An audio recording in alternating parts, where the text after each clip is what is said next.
Hi guys, and welcome to another video, and today I will be comparing the Xtreme 3 versus the XB43 right in front of you. This will be an outdoor comparison, and as you've probably seen in the thumbnail, I'll be doing a 1v1 and a 2v2, or yeah, you only saw all four speakers at the same time. Really good clickbait, if I shall be honest, looks really good.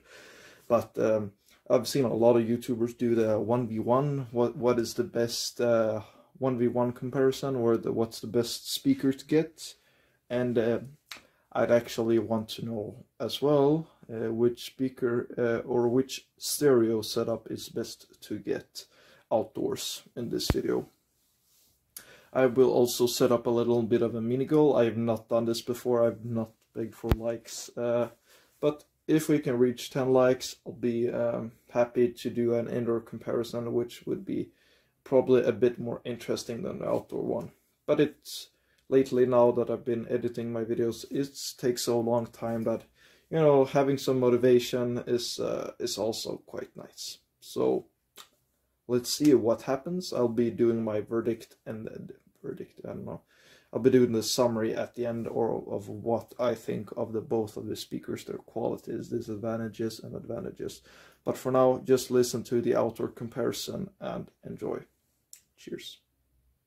I also forgot to mention, by the way, that it will be first 1v1 at 50% volume, or about 50% volume for both of the speakers. And then I'll be doing 2v2 at 50% volume. And then I'll be stepping back a little bit and doing 1v1 at 100% volume and a 2v2 at 100% volume. So in the 1v1 or in the like 50% volume comparison, I'll be using the same song, no matter if it's a 1v1 or a 2v2, and the same goes for the 100%. I'll be doing a separate song, so you can go back and forth and hear the stereo and the non-stereo and whatnot. Of course, these songs that I'm using is no copyright songs, and they don't have a lot of stereo effects, so it doesn't really matter if it's stereo or not, or mono. But yeah, anyways, enjoy.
Just let us escape and fly away tonight. We have the world in our sight, and I know together we'll be right. And you see, forever we will go.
We are forever learning, one step at a time.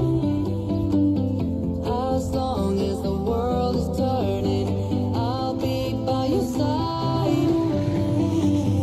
We'll keep the fire burning, I'll never see you hurt. You know I can't explain it in a way of words.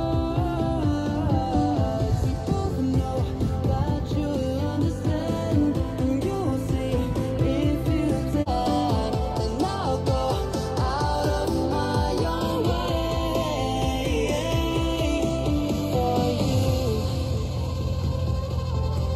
for you. I'll go out of my own way.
Okay, so what is the summary of this beautiful comparison then? Well, if I shall be honest, it is, I would like it to be closer than it is. I think the extremes win quite out-handedly in this comparison. They're louder, they got more deep bass, and of course they're quite bright sounding with not a lot of upper bass, which the Sonys compensate for. In that regard, they are better with the upper bass the Sonys are.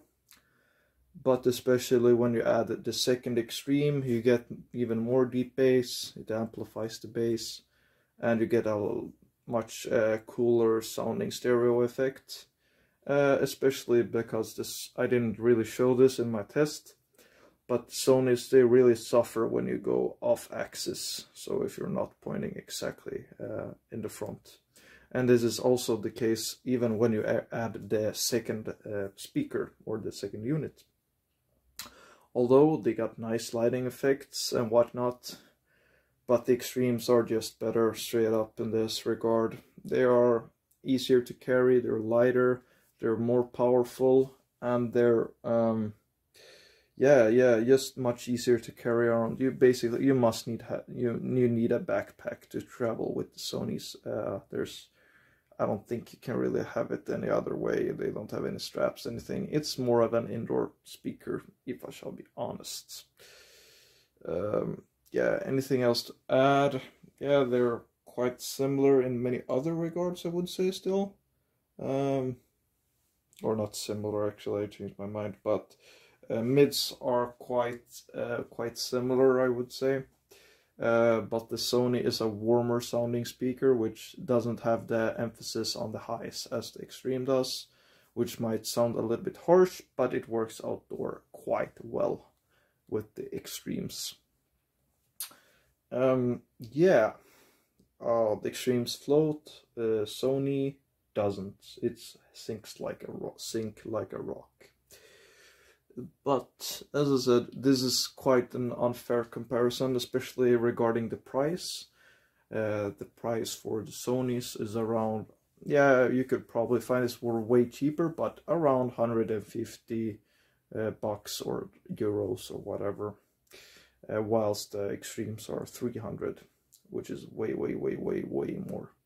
So you can basically get more than 2 of them for 1 Xtreme. But then again, if you're traveling outdoors, maybe that's worth the trade. I don't know. And also you love the JBL logo, very shiny and very nice. Who doesn't like that? Oh no, my camera is covering it up. Yeah, very nice, very shiny. But other than that, I think, is there any more qualities of the Sonys? I would say they sound bigger, I think. Yeah, they sound bigger than the JBLs does. They sound bigger, but then again, if you go off axis, it doesn't really matter if they sound bigger or not. They're losing so much in the treble range, so it's not really worth it. And still that bass. Volume wise, they're yeah, the JBLs are louder, as I said. Not that super big of a difference, but especially go off axis, it gets noticeable, much more noticeable. Yeah, I think that is it. That's gonna cover this video. Oh yeah, another thing. If you're going for the stereo setups, it's much easier to connect the JBLs. I was literally, when I tried to connect the Sonys, it took me about 5-7 minutes to connect them together. They failed multiple times to connect to each other, and that's really unfortunate. Because when the Sonys are connected, they work perfectly. You can turn both speakers on, and then they set up left and right. But if you've connected them via stereo, the stereo button on the back, then you can't use a single speaker. You need to have it connected both. You need to turn both on to use both speakers. You can't. If you're only using one speaker, you need to go back. You need to unplug this button, or you need to undo the stereo mode. I don't know if that makes any sense. Maybe please ask if you got any more questions about that stereo button. But basically, the stereo button doesn't always work when you're trying to set them up. And whenever you want to use a single unit or not use stereo, you need to disconnect the stereo button, so you can't have that active all the time. Whilst the JBL, just press one button, you're good to go. But I used an older Samsung for this comparison, and it actually struggled a bit more with the JBL, where I don't know if it's their newer firmware or something, they're more advanced or something, but it struggled a bit with the Bluetooth connection when I had 2 of them paired up. Whilst there were no technical difficulties or lags or anything when using the Sonys, they were flawless when they actually worked as intended. 1 unit is no problem with Sonys, but pairing up 2 is a bit of more of a problem. But other than that, I think that's it for this video. If you got any more thoughts, leave them down below. I'm not going to list any specifications, more specifications. I don't think that's beneficial. But if you have any specifications that you want more information on, like battery size, whatnot, blah blah blah blah blah, leave them down below. I'll answer them as fast as possible. As I said before in the video in the start, please give this, if you want to see an indoor comparison, which would probably be a bit more interesting than this one, please leave a like. The goal is 10 likes, and I'll do the video as fast as possible. If we don't reach the goal, I'll make it anyway, but probably a lot later than this one, because I'm lazy. And yeah, that's pretty much it. There's no other reason. Yeah, thank you for watching, and yeah, enjoy the nice weather or whatever. Maybe it's not nice weather, but enjoy your day in the way you can. Cheers, and see you in the next one, maybe.